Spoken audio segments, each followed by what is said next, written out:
Previously, almost everyone presumed that TB was really a public sector disease and a public sector treatment issue.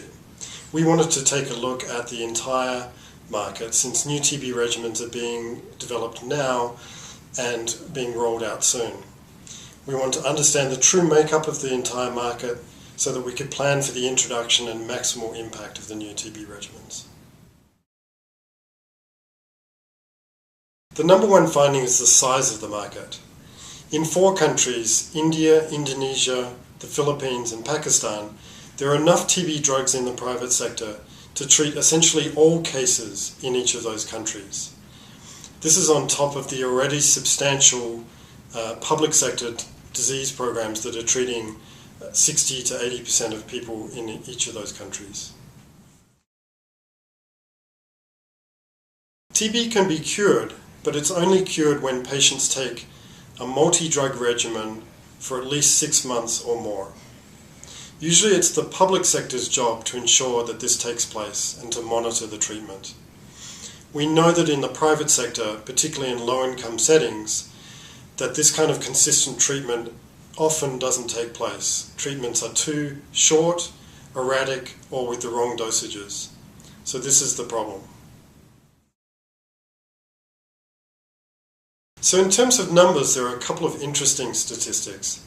Firstly, in terms of volume, there's enough drugs in the public sector, we already knew, to treat 67% of all cases, looking across all the study countries.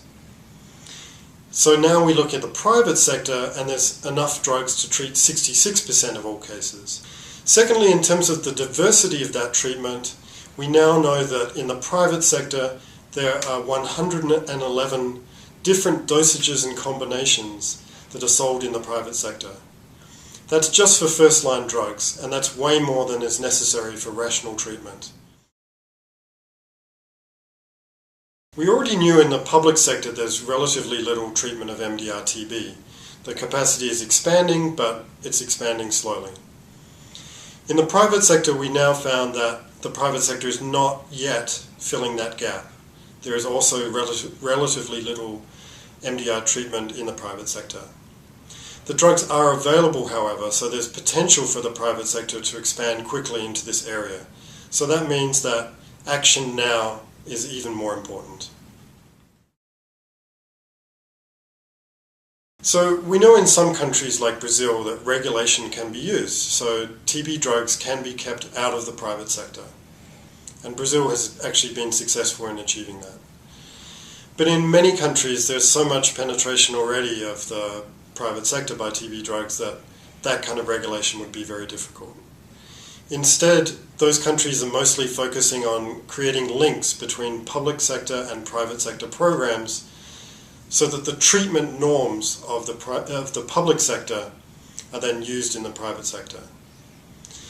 There are some excellent examples of PPM programs, but what this study really highlights is the really terrific need to expand those programs significantly.